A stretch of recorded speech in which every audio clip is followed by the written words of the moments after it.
Hey guys, it's Vaughn, and we're gonna be filming in my daughter's nursery today. If you guys haven't seen my nursery mini series where I share all the details of how we created this space, then I'll link it for you so you can check it out. But today we're gonna be talking about Ava Rose. She is here, you guys, of course, in real time. I'm 18 days postpartum. So if you guys wanna hear how I went from preparing for a C-section to having an unmedicated vaginal birth and what the last 2 weeks of my life have looked like, then keep on watching. Now, let me find somewhere to put this camera.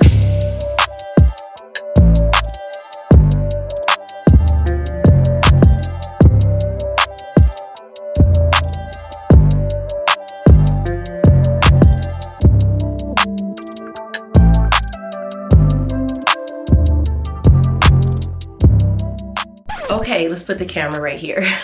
So I know this is going to be a chatty vlog, so I definitely recommend you guys watch it all the way through. I'm going to be sharing a bunch of my experience birthing my daughter and all of the events that took place leading up to it and after. So I know this is going to be a long video, but before we dive in, I just want to lay some groundwork for some context, if you will. If anyone who's watching is kind of new, maybe you stumbled across this video during your postpartum information search, I definitely recommend checking out my short pregnancy series. It's only 4 videos where I kind of shared my journey battling HG, my concerns about autism and advanced maternal age, and other fun details like that. So that could be cool to watch before diving into this one. So a little background about my pregnancy, right? In trimester 2, I was told that I was probably going to have a C-section. So I was kind of mentally preparing for that. The reason for that was because I do have fibroids and one of them was situated very close to the opening of my cervix. And my doctor was concerned that it would cause problems later on in pregnancy, namely delivery. As the baby was trying to kind of descend into the birth canal, it could cause like obstacles and get in the way. So I was preparing all this time for a C-section. By the time I got to my 3rd trimester, I was doing these regular ultrasounds just to check the growth, and it was determined that the fibroids had shrunk and had kind of like started to disappear. They couldn't even really locate them. So I was told that I could possibly have a vaginal birth, but that it would also need to be induced because they couldn't risk me going past my due date because of my age. So I went ahead and prepared for a scheduled induction. Many of you guys know I had a scheduled induction with my first daughter,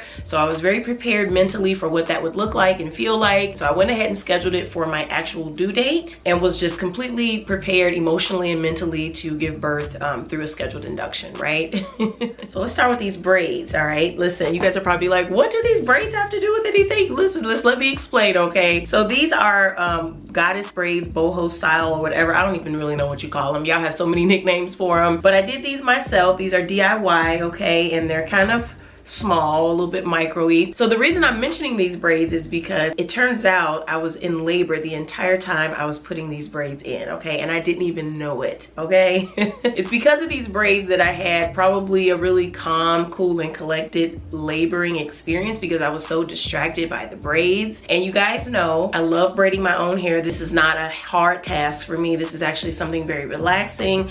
I can sit down, play my podcast, or look some cool videos up on YouTube or watch Netflix, and I'll just have a good old time with my smoothie, my water bottle, just braiding my hair in the mirror, hun. So that's kind of what this experience was, and that's why I'm mentioning these braids because yeah, I was in labor the entire time. So it took me 2 days to complete this project, and that's how long I was in labor in hindsight, okay? So basically my labor started the day I started these braids. It's so weird. So I just want to mention that I did not know I was in labor, you guys. Like the days leading up to me starting the braids, I was having like the Braxton Hicks contractions, like kind of on and off sporadically, you know, the weeks leading up to that. So I thought that that's what I was experiencing when the labor contractions had started. Of course, you know, there's 3 stages of labor. I'm realizing all this now, but at the time I didn't know what was going on. But with the 3 stages of labor, I was in early labor when I started the braids. So I was having the contractions, but they were really mild. They were so mild to the point, like I said, I thought they were Braxton Hicks. So I was kind of ignoring them. I was like, well, I'm just gonna get this hair finished, and you know, I'm having these sensations, but it's going to pass. I got my scheduled induction date. That's the date I'm gonna have my baby, right? So doing the braids, every now and then I would feel like these contractions, but it was so manageable. I just kept going. I kept braiding through the contractions. I was also being a busybody that day too, like kind of like running around the house, trying to, you know, do last minute nesting, getting things situated, taking care care of my daughter. Like I was being pretty active, which is what you want to do when you're in early labor. You want to stay active. You don't want to go and lay down and just be completely still, because that can like slow down your labor. You want labor to continue to progress. So in hindsight, I was doing exactly what I should be doing and didn't even know it. What I wanted to mention though was that it's such a shame that, you know, there was all this happening and I had no idea what was going on with my own body. And some of you guys may be like, yep, that's your fault. You should have asked the questions. You should have got the information. Fine, I'll accept that. But what I do want to point out is that I truly feel after this experience that women need doulas, like without a doubt, without a question. Because with the OBGYN situation, no shade, right? We need the technology, we need the medical intervention. That is not up for question. But I do feel like with the medical field, it's just, you know, medicine and surgery, like that's really all that can be offered. When it comes to guidance and advice and just having someone right there to kind of instruct you and guide you through everything you're experiencing, you have to reach beyond the medical community for that. And I think a doula is the answer, because if I had that kind of guidance when I was going through what I was going through, I would not be as confused and I would have known what the heck was going on. So I just wanted to insert that quick bit. All right, back to the story. So I went through the first full day of early labor, braiding my hair, getting through most of it. We go into the next day, right? I'm kind of trying to finish up the hair braiding. I had a lot more to do, but I was definitely gonna get through it day 2. I was not gonna let it leak into day 3. The contractions on day 2 of the hair braiding was a little bit more intense, but still manageable. I was not even to the point where I could say I was uncomfortable yet. Whenever I would experience a contraction, I would just stop braiding, you know, lean into it, focus, breathe, you know, recognize what was happening. But I was so focused on finishing the hair, I would just go right back to that. Towards the end of the day, finishing up the braids on day 2, I did notice that my mucus plug may or may not have fallen free. I saw it, you know, and I was like, well, maybe I should call the doctor. Like I said, the contractions were not really that bad yet, so I'm like, I'll just wait. Later on in the evening though, I did experience a little bit of hemorrhaging. I was so scared, so then I called the doctor. Meanwhile, Anthony was on Google looking it up and he was like, I think this is normal. They call it the bloody show. You should be okay. And sure enough, the doctor said the same thing, like you should be good. But she did ask me how far apart were my contractions, because that was going to inform whether or not she should recommend me coming into the hospital. And I couldn't really tell her because I had kind of lost track of like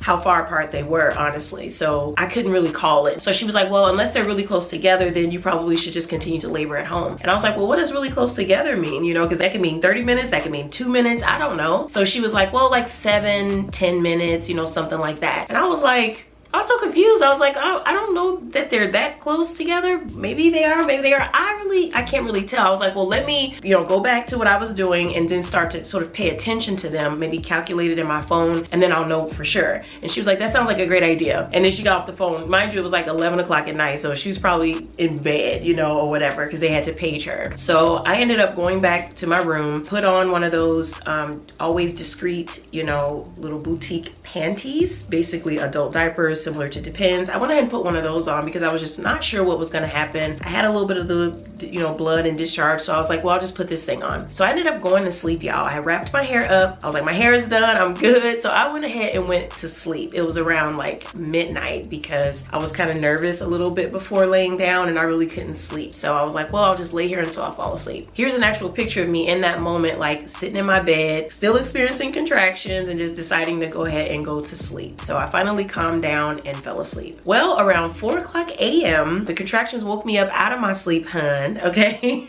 They were strong. They were really, really strong. They still were not alarming yet, y'all, because I honestly must say they weren't painful. I think I was like waiting for pain in order to be like, okay, now it's time to go to the hospital. That's the wrong way to look at it, but I'm just letting y'all know the series of events and how this thing unfolded, okay? Because this is a crazy story. So they weren't painful. They were just becoming a little bit uncomfortable. So they were strong. I could definitely feel them. It was no denying that. And they were probably at that time 7 minutes apart because I was timing it on my phone. They were 7 minutes apart and they were 30 seconds long. So at that point, I want to say that most of my active labor took place when I was sleeping, y'all. So I'm woke in the bed. Anthony's still asleep. I didn't want to wake him up yet, but I'm experiencing these contractions. They're stronger, they're longer, and they're closer together. And I'm like, ee, y'all should have saw me holding on to that headboard, honey, for those contractions. I was holding on like this. Y'all, here's the dilemma. That morning was Ann's first day of school, okay? And it was 2 days before my scheduled induction.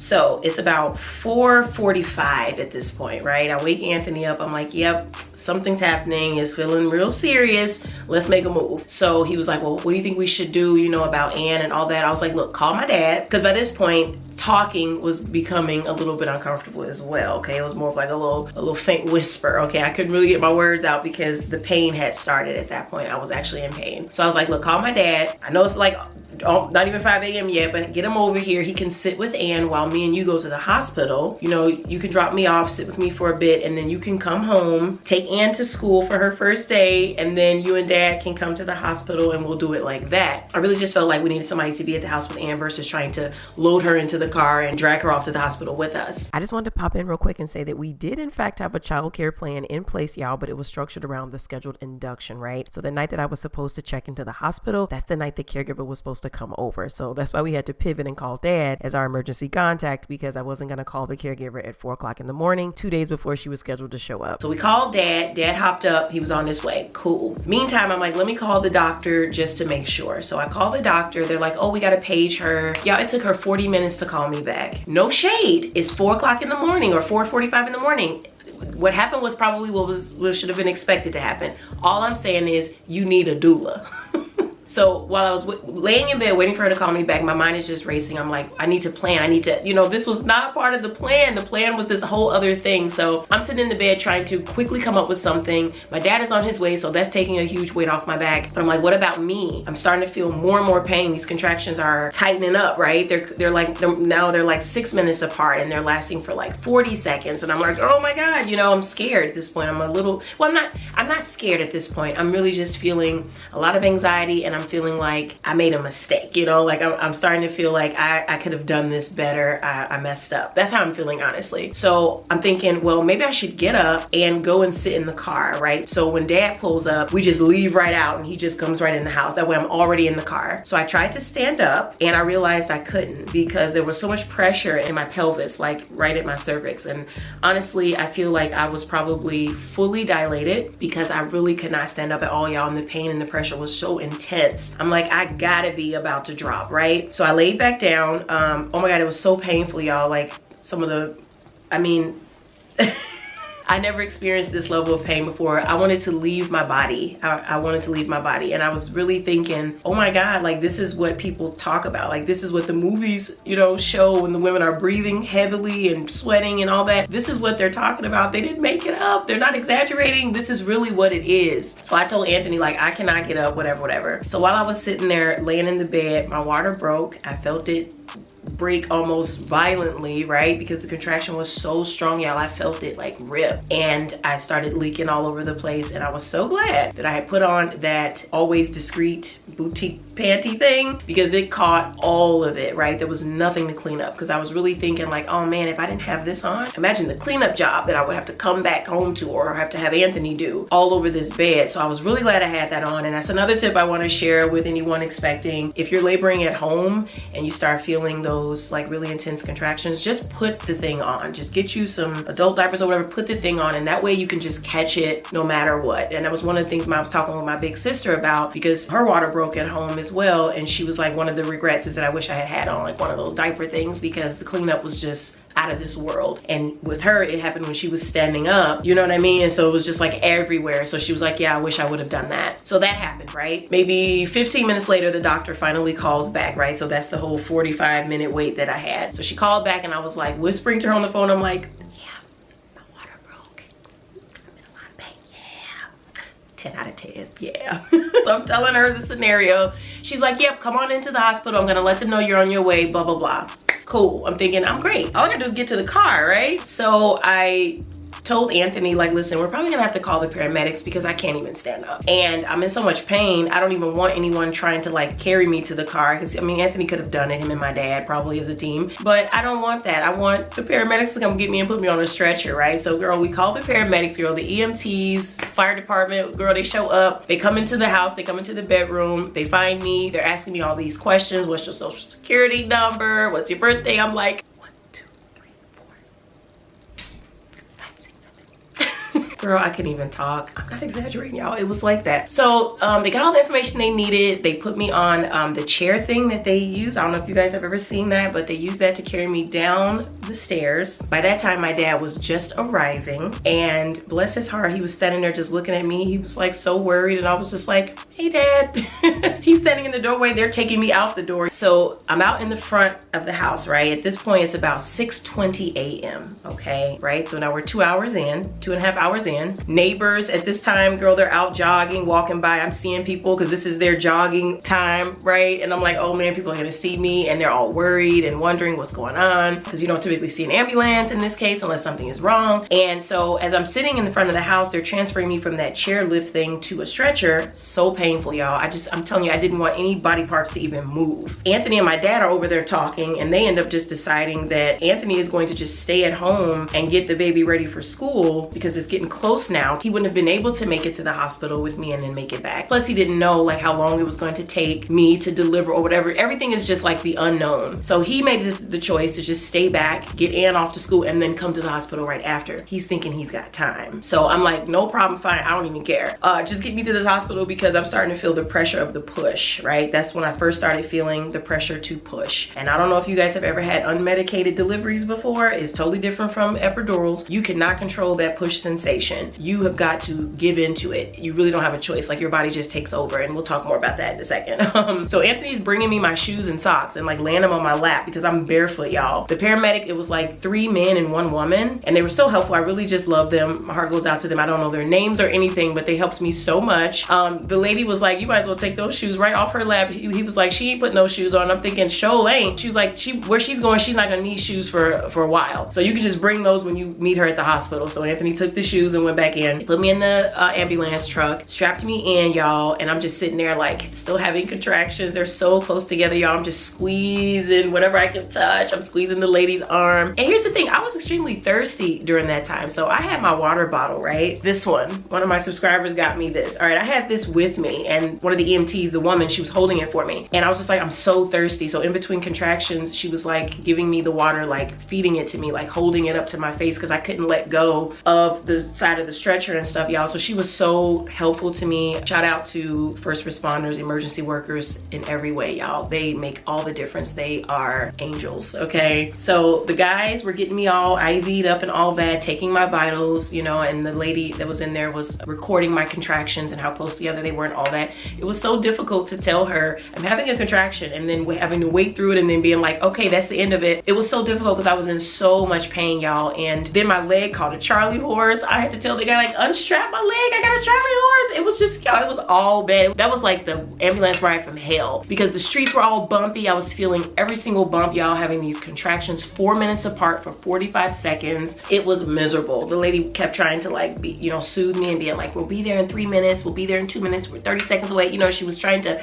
help me because it was so much pain. I was just trying to focus on breathing. But the good thing about being taken to the hospital in an ambulance is that the triage part is taken care of already. So basically they're communicating everything about what you're experiencing to the doctor. So by the time they pull right on up to the emergency area, you just go right in. There's no waiting. There's no like questions being asked. They have all the information they need. So that was the good part about being delivered by ambulance. So when they pull up, you know, the doors fling open, they push me out of the ambulance truck, and there's like 10 staff, medical staff, just waiting at the door for me. There was a doctor. I could tell by the way he was dressed. They all had on their masks. There was like tons of nurses. Girl, they were waiting for me. They were ready. So they roll me on in. I'm having a contraction as they're reeling me out. I'm like, ah. The 2 nurses that had me on the stretcher pushing me, they were like, just breathe through it. And y'all, it was something about them telling me that gave me all the confidence and the strength that I needed to get through that really, really rough contraction. It was just something about it. It was really encouraging, and the fact that there were women telling me that, you know, because remember, my whole morning I'm surrounded by men, you know, my dad, my husband, no one to really understand like what I'm going through. And then when I get to these 2 nurses, they're like, you got this and all that. And it just helped me so much. So I just want to say that it helped me a lot. So I'm in this emergency room by myself, okay? No shoes, no socks. I got on pajamas. My pants are cut in the front because I had to ask Anthony to cut my pants because the contractions were like, you know what I mean? I needed room. So I'm in here with cut up jogging pants, no shoes, no socks, all alone. Girl, they were like, this poor girl, not realizing my dad and my husband are on their way, but you know, it's just the optics. They didn't look good. It didn't look good. They get me into the maternity room, the birthing room, whatever, girl. Couldn't even get my clothes off in time. They trying to get them off. They're like, can you lift up so we can pull your thing? I said, y'all got some scissors? Like, just cut this stuff off me. Like, I don't want to lift. I don't want to move. Okay, get this stuff off me. Y'all, the entire time I'm thinking, I'm about to get an epidural. That's the whole time I'm thinking, like, you know, get these clothes off, get the tech in here. Let's get this epidural going because I'm in pain and I don't want to feel no more pain. Get this epidural, look, get this needle in my back, okay? Girl, when I saw that doctor come in with his mask on and his glove rolling up his sleeves and ready, I said, I ain't about to get no epidural. I'm about to deliver unmedicated. I am not ready.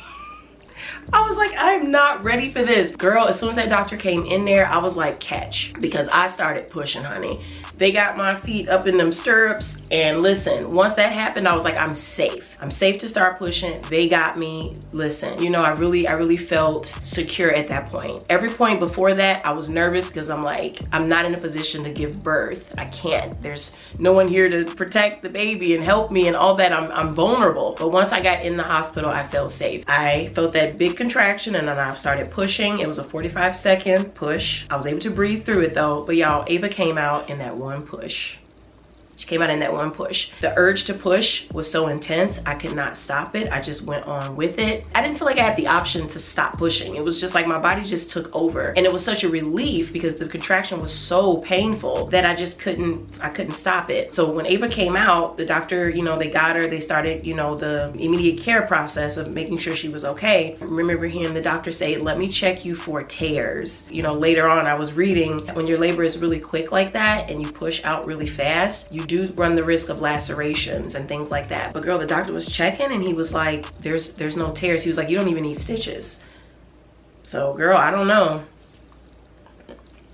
So, you know, everything was fine after that. I won't bore you guys with the details following that. Y'all know what happens next, you know. But yeah, I just want to emphasize the difference between, you know, an unmedicated birth and one with an epidural. I had an epidural when I was induced with Ann, so I'm able to compare the two pretty easily. One of the biggest differences is that urge to push. You will have it and it will be out of this world, right? When I was having Ann, I couldn't feel anything, so I would just push when instructed to push. And I was pushing, you know, hard, but still, I wouldn't have felt those contractions and that urge had it not been for the doctors telling me when to push. When you don't have the epidural, you don't have that. You feel everything. You feel every urge and, you know, it's all coming. It's coming and you can't stop it. You have no control over it. Also, what I've noticed is that if you don't have an epidural, they seem to get you about that hospital a little bit quicker, okay? I was discharged a little more than 24 hours later. So you don't have the whole like epidural to recover from. You're just recovering from your delivery. And if you didn't have stitches, you didn't have any like tears, you didn't have any hiccups, you get up out of there pretty quick. So I ain't gonna lie, I was happy about that. I was ready to go home. About an hour later, Anthony arrived to the hospital because he had gotten Ann off to school and everything else, and he had went and got me some food and all that kind of stuff. But before he got there, y'all, I'm telling you, the hospital thought I was like this poor, unfortunate soul. Y'all, they sent the chaplain in there. I was just waiting for a social worker to come in at any given moment. I'm telling you, they were worried about me because they're like, how does somebody show up to deliver their baby in this condition and alone, right? I had to tell them like, my husband is on his way. Today was my daughter's first day of school and everything else. And so once I explained that, they were like, oh, what a crazy morning for y'all. And I'm like, yeah, wasn't expecting to have a baby today. I was expecting to have her, you know, 2 days from now. But yeah, the nurses were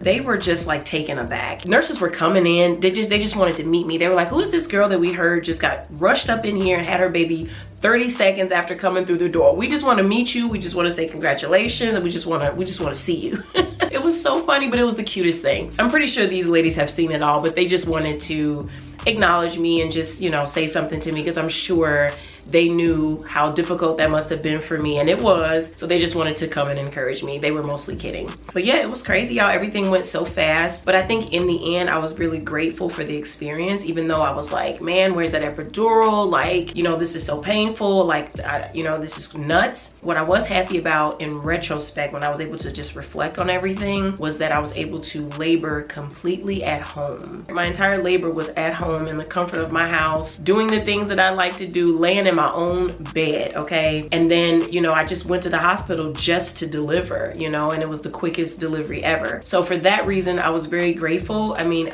it was unexpected and I didn't know it was going to be like this, and I had no intentions on having this be the turnout, because I would have definitely had a midwife and a doula and everything else if I knew this was going to be the case. But I was so glad to have experienced it. It was so funny because when Anthony came to the hospital and then my dad came shortly after, I was telling him how it all went down. I had to explain to him and Anthony, like, yeah, I gave birth as soon as I got up in here, like, didn't take no time. And my dad was like, so you didn't have time to get the epidural? And I was like, no. And he was like, dang, you delivered like your ancestors.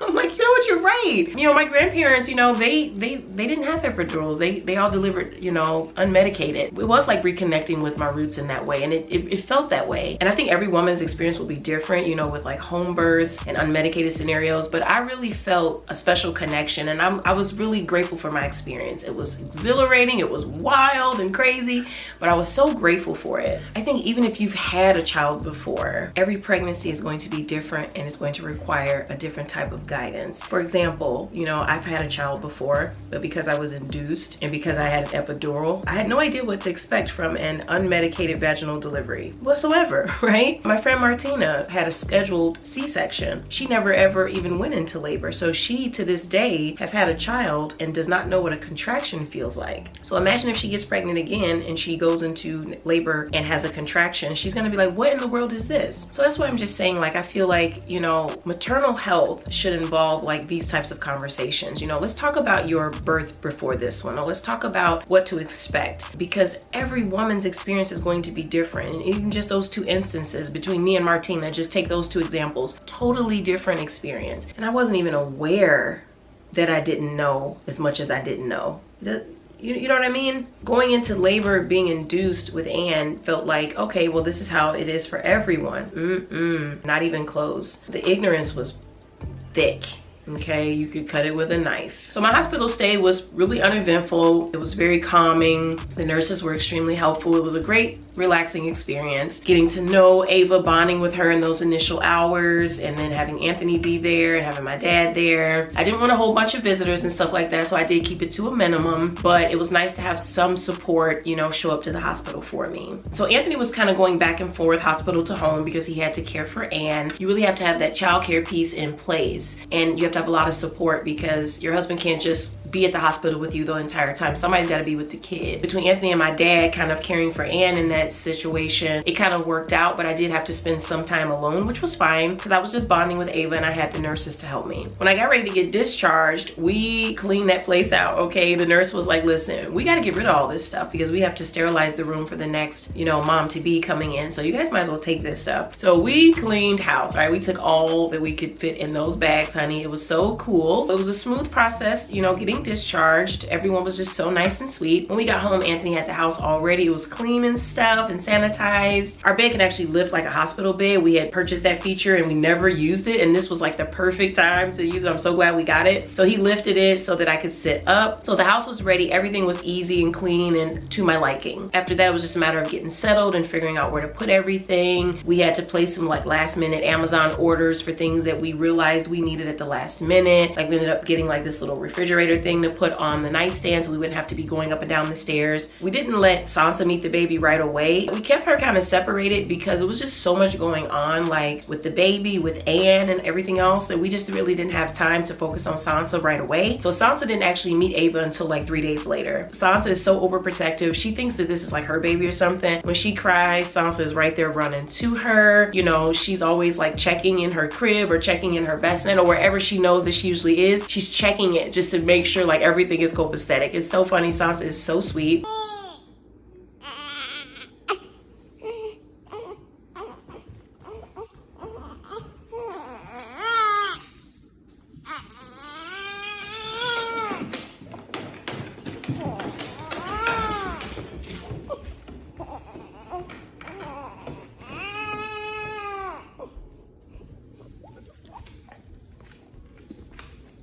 Anne however, met the baby right away when we came home from the hospital. My dad rushed over because he wanted to see for himself. He was just so intrigued by Ann meeting the baby for the first time. But her first initial reaction to the baby was lots of indifference, right? And I think you guys can kind of assume that. If you're new, my daughter is on the spectrum and she has severe autism. It takes her a while to kind of warm up and to acknowledge things. And so we kind of knew that that might be a possibility with the baby. So we weren't hugely disappointed or sad or anything like that. We just kind of took it for what it was and just tried to support her as much as we can. And we will continue to support her as she gets to know the baby more and more. Every day it gets a little bit better. You know, at first she didn't even want to look at her. Now she'll kiss her, she'll touch her. We did some family photos recently and she was able to hold the baby for a picture and things like that. So it's getting a lot better, you guys. It's just that at this moment, there's nothing really touchy-feely for me to report. I know you guys wanted to get all the feels and you wanted to see Ann all excited and all that, but it does take time and Ann definitely has to warm up to it. And we also have to watch them closely, you know, during their interactions just to make sure that Ann is not being too rough. So we have our work cut out for us, but you know, this ain't new. You know, we knew that there would be challenges going into this thing, so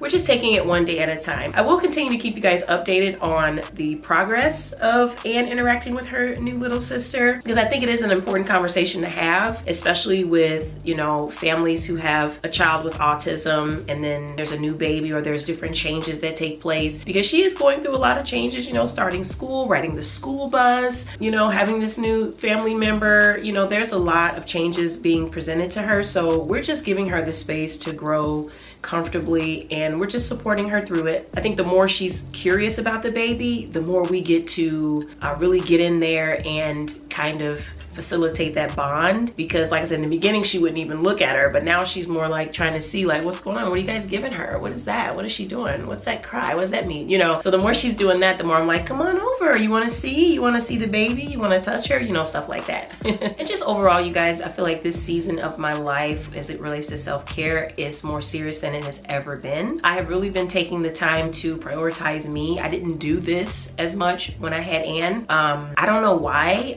Well, for one, I wasn't as informed about the effects of, you know, trauma recovery and getting through really difficult times, you know, from a mental health perspective. I wasn't as informed. I was just bulldozing through challenges. I wasn't really dealing with things in my life. And I didn't deem myself worthy of much care, you know, during that time in my life. You know, I was so happy to be a mom and I was just so focused on Ann that I was not focused on myself much at all. And I think my postpartum care was gravely delayed. I didn't really start like taking care of myself until much later, and I was like, I don't want to do that this time. I just want a soft experience. I want to be surrounded by people who care about me and my child and my family.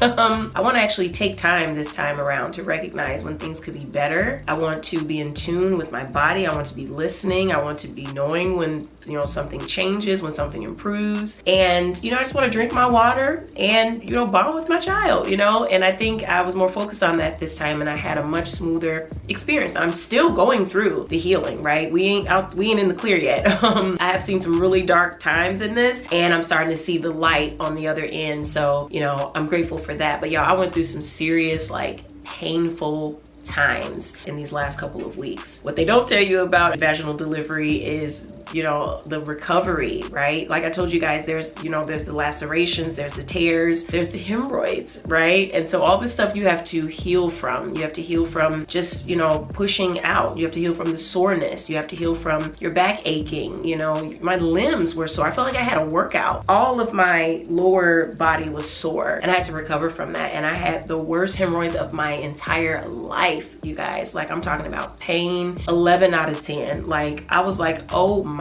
goodness. And it didn't actually show itself until a couple days after the delivery. But y'all know I'm not really a medicine pain reliever type of person. Like, I don't even take anything for headaches unless it's a migraine. Like, I have to be in some serious pain for me to be like, oh, I need a painkiller. But y'all, I was begging for painkillers with these hemorrhoids, okay? So I finally started feeling some relief about 5 days ago. And that's why I'm able to sit here and even talk to you guys while sitting on this stool, because I could not sit. I could barely lay. Once I landed in a position, I couldn't move. move, and I was there for hours. I feel like having a postpartum doula would have been a great idea too, but my makeshift doula in this instance was my big sis Kay. She helped me out a lot with like advice on how to recover from some of these bodily injuries and things. She's the one who told me about the sitz bath. It's like I knew about it, but you know, sometimes it takes someone you know to be like, I used it and it worked for me. So I went ahead and ordered one on Amazon that was battery operated, and it was kind of like a bidet. So I ended up just using that, and that helped me out a lot. Not so much with pain, but mostly for hygiene, because it was really difficult to clean myself, you know, when I'm in that much pain. Could barely stand up. Y'all, I was like doubled over everywhere I went in the house. I was like the Hunchback of Notre Dame. Like that's how I was walking through the house. It was pretty freaking bad. Like I said, for a couple days I didn't move at all, but when I did have to move, that's how I looked moving around. I looked like I was 95 years old. But yeah, my sister helped me with that and just giving me advice and encouragement, letting me know I could get through it, basically telling me how many days it was probably gonna last, and like, look, you get to day 3, like you're doing good, you know, just like encouraging me. Sometimes just hearing those words of like, you can do this, or I know what you're going through, I went through it, it's so valuable. Those words go so far. Like, empathy is so underrated. So my sister was a huge help in that sense, remote from Virginia, but definitely helping me out so much. Friends of mine who have also gone through similar instances with the hemorrhoids postpartum were able to give different advice, and it helped me out a ton. So I feel like I suffered real bad for probably like 5 days, and then after that I was fully in the clear. I didn't have to take any medication. I didn't have to really use any ointments or anything. I was pretty good after that, but honey, it was bad. I'm like, dang, I don't know what's worse, the hemorrhoids or getting stitches.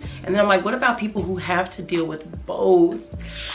Girl, I didn't have hemorrhoids with Ann, by the way. I just had the stitches, and that was something else too. And then my little sister Alex, she's been a really big help as well. She's like the little gopher. She's always the little gopher, and she loves it. So she was running around, you know, going to the grocery store for me, and then she came over one day and made us a big pot of chili, which was a huge help. Like, girl, it's one thing to order something off DoorDash and feed someone for the day, but making a big pot of chili, girl, we ate that chili for about 4 days straight. It was perfect. I was like, thanks for the chili cauldron. And then y'all, my father-in-law actually came to stay with us for about a week. Y'all, when he said he was coming, I was thinking, a man coming to assist in a postpartum world?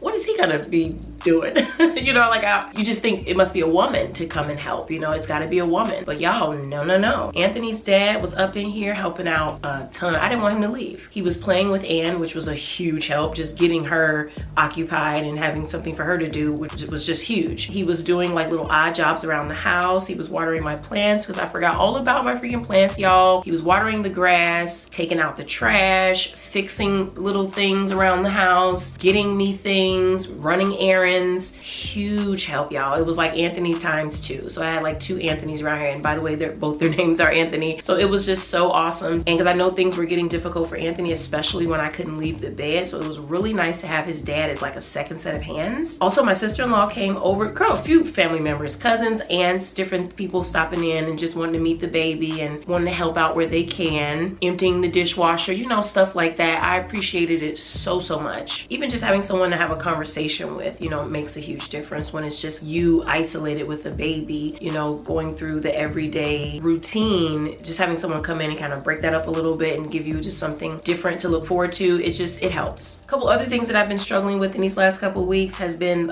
the symptoms of my hormones dropping. Okay, I've been having some serious night sweats, y'all. Like, I looked it up because I'm like, what the heck is this? And also I remember experiencing this when I had Ann. It's like the equivalent to like menopause. So with the hormone drop, you experience these symptoms. And so I was having like hot flashes, and I'm having them every time I go to sleep. It's only when I'm asleep. It's not when I'm awake that much. So like if I take a nap, I'm gonna wake up drenched. And I'm talking about drenched, y'all, like feeling like I just got out of a pool. So me having to take 2 to 3 showers a day type of thing, right? So it's been crazy. I just scheduled my 6-week checkup, and I just can't wait to be cleared to be able to go for walks, exercise a little bit, and take a bath. Those are the 3 things that I want. That's all I want. Exercise, walks, and baths. That's it. And I've still been wearing maternity bottoms, at least. My leggings, I've been so comfortable in just like sports bra tops and maternity leggings. But yeah, mentally, I've been feeling pretty darn good, y'all. I have been soaking up all of the glory of being a second-time mommy. It's been so amazing. Ava is so great. She's the sweetest little baby. I'm obsessed with her, just like I was with Ann. And it's just really been interesting, you know, kind of trying to juggle the two, you know, being a mom of 2 and kind of what that transition feels like, you know, trying to, you know, manage your time with each child. And with the newborn, you have to be so much more involved. And then Ann is kind of over there like being all independent, clinging closer to Daddy because he's the one who's mostly with her these days, getting her off to school, all that stuff. So it's been kind of a challenge there. Her schedule has been a challenge because she's going to school, but also still going to therapy in the evenings. And then we're doing the in-home therapy. So it's been a ton going on with that, but her therapists have been so supportive. They've just gotten right in there and just like really accommodated our unique situation. So I cannot thank them enough. Ann loves them. They're like her besties. So it's been working out pretty good. I cannot complain at all, y'all. I'm just worried for when Anthony goes back to work because he's on a short paternity leave right now, and I've just been loving having him here, and I'm getting spoiled, y'all. When it's time for him to go back, I'm going to be like, oh my God. But with having Ann going to school every morning and the bus service, dropping her off and picking her up, that's gonna be huge, right? Because then I don't have to necessarily leave the house with my baby. I can just, you know, they come in, they get her from the front door. So that's been great. So that's pretty much the story, you guys. I won't hold you guys too long. I know this video has been super long. If you watched it all the way to this point, you are an MVP, and I love you. And I appreciate you guys listening. If you have any questions, definitely put them below. And I think that's everything. I think that's everything I wanted to share with you guys about my experience with delivery and everything the last couple weeks. So we're gonna get back into the regular vlogs. We're just gonna kind of ease back into them very slowly. So thanks for watching, and I'll talk to you guys in my next one. Bye.